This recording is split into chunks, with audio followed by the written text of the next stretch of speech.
Hello, my mystic friends. I'm your astrologer, Patricia Tate. I want to share with you about this very transformative and intense month of September of 2025.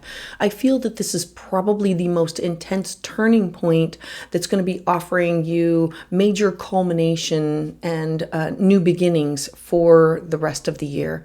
In this all 12 signs astrology forecast, I walk you through the key planetary transits that are stirring the change within each and every one of us. If you are new here, welcome. I blend traditional, Western, and evolutionary astrology in order to help you align with your soul's path. You can learn more about my offerings at willowgracemystic.com. Thank you for liking and subscribing and for sharing and for allowing me to be part of your journey. So let's dive in. So for my Aquarius friends, September of 2025 is going to be this month of transformation with themes around your finances, your shared resources, your own personal values. The eclipses are going to bring both closure and these fresh opportunities for you in how you earn, how you spend, and how you share what you have. While Saturn, your chart ruler, its return back into the sign of Pisces is calling you to take your material security, your self-worth seriously. And at the end of the month, we're going to have Mars and Pluto squaring off. This sparks serious intensity within your career and your own personal identity. This is going to be a powerful month for strategic moves for you. I want to start with September 1st. You're going to have Saturn, your chart ruler, retrograde back into your second house. Now, when a planet retrogrades back into a house, it says, I have unfinished business.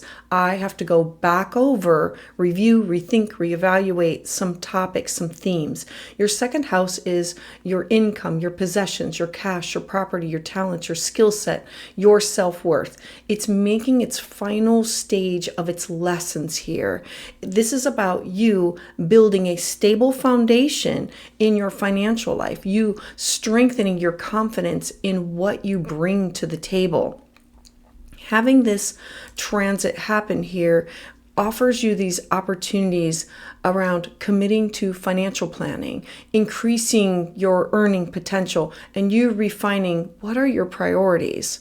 Now, the challenge is always like feeling restricted, because that's what Saturn does. It restricts, feeling restricted with income or doubting your value. I'm encouraging you to focus on sustainable growth. Look for slow and steady progress that will last, because that's what Saturn rewards. Now, on September 2nd, the very next day, we have Mercury enter into the sign of Virgo. Mercury entering here brings up topics that have to do with the other. The eighth house is, where are you invested with your time, your effort, your energy, your values, your resources with other people? Alimony, child support, debt, income, taxes, sex. The eighth house is shared finances, debts, intimacy, transformation. Having Mercury here, Mercury is communicating this. The opportunity of this is having these very productive conversations about these joint resources or investments or inheritances, and researching these complex matters or uncovering the hidden truths, seeking out a counselor, a mentor, somebody who can help you to understand, where did this trauma come from? Like, I need to put a finger on it. I need to be able to name it in order to heal from it, because the eighth house is the house of birth, death, and rebirth. It's the transformation. Now, the next transit that I want to share with you is about the eclipse. That's going to be on September 7th. Now, know that the eclipse can be felt 4 to 6 weeks in the time before it, and then the energy continues after it. So Mercury going into this house brings up these themes that are now part of the topics. This full moon is revealing, showing you things. And often comes with, again, topics that have to do with bringing closure around transformation within your financial situation. Having the full moon in your second house is your personal money. So your personal self-worth. Pisces dissolves, full moons reveal and bring about closures. This will be felt intimately from you. The opportunity, you releasing outdated money habits, you settling up debts, paying off things, ending an income stream that just is no longer working for you. Now, the challenge comes from the temporary instability within your finances or feeling uncomfortable within your self-esteem of, if not this, then what? And so I'm encouraging you to trust that letting go of what's not aligned literally creates space for abundance to fill up. Now, I want to then move on to September 18th. On September 18th, we're now going to have Mercury enter into the sign of Libra. I like this because it's in a harmonious aspect. It's a fellow air sign with Pluto and Uranus here. Everything is all working together. The ninth house for you revolves around focus of learning and traveling and exploring new perspectives. It's expanding your mind, your body, your horizons with publishing or travel or legal matters. So the opportunities of having Mercury here is you studying or teaching or publishing or a long distance plan can now happen. The challenge comes from balancing these new opportunities with your current commitments that you have, and having to, Libra wants balance, wants fairness and equity. I'm giving you the suggestion of say yes to what's going to inspire your own growth, even if it stretches you outside of your comfort zone. Try it. You never know, whether like a new food, a new experience. Try it. Now, the very next day, we're going to have Venus enter into the sign of Virgo. Now, Venus entering here, Venus is the goddess of love and beauty and money and resources and bringing things together, keeping the theme on where you are sharing resources, your energy, your time, your money, your love, sex, with other people. Having Venus enter into this area of your life right before the eclipses, she wants to bring harmony to these shared finances, to these intimate relationships. The opportunity here is you deepening your trust within these partnerships, strengthening these emotional bonds, and improving your financial agreements.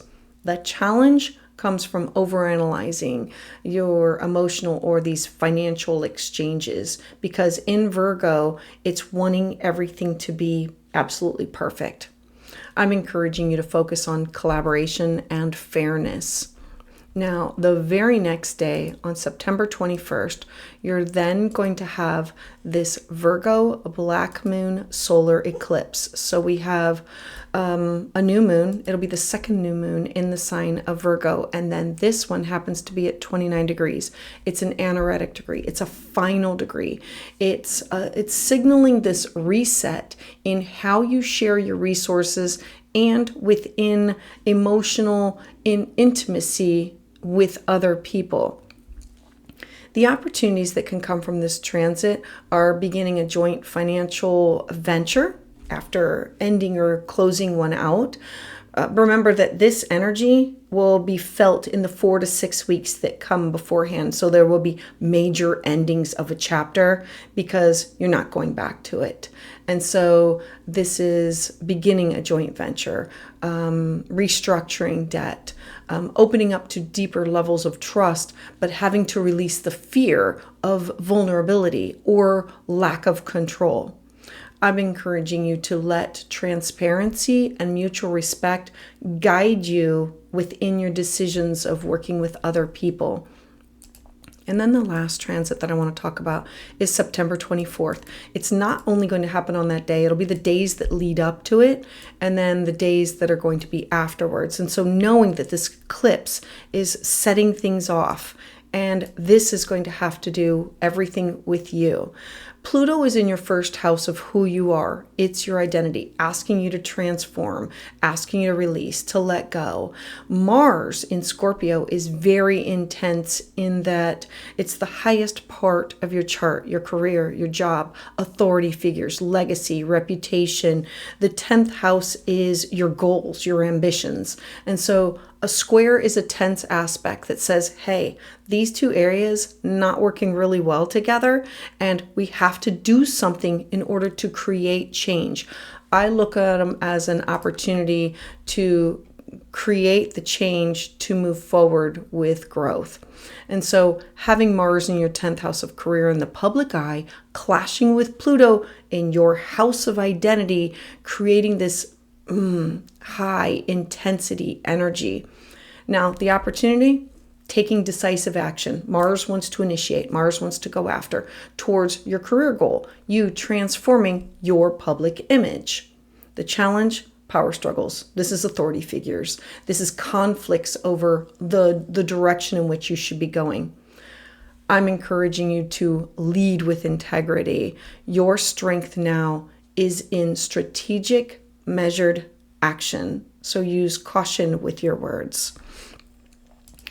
Aquarius, this month, it's truly calling you to ground in your worth, both in tangible and in intangible ways. Having your chart ruler, Saturn, in your second house, it's asking you to have this maturity and this discipline within your personal finances and in your self-worth and value. The eclipses are shifting. How do you earn? How do you spend? How do you share resources? While Mars and Pluto, it's really pushing you that you need to assert your identity within your career, within your public life. By the end of September, you're going to have greater clarity on where your energy, where your money, and where your trust truly belong. A mantra for you can be, I value myself fully. I release what drains my resources, and I am building a future that's rooted in stability and integrity. So for my Aquarius friends, thank you so much for being here. For more on this transit, check out my video for the collective energy and what to expect. I'd love to hear your thoughts about this in the comments below. And to those of you who have subscribed and continue to support my channel, thank you so much, because it is your energy that fuels my journey.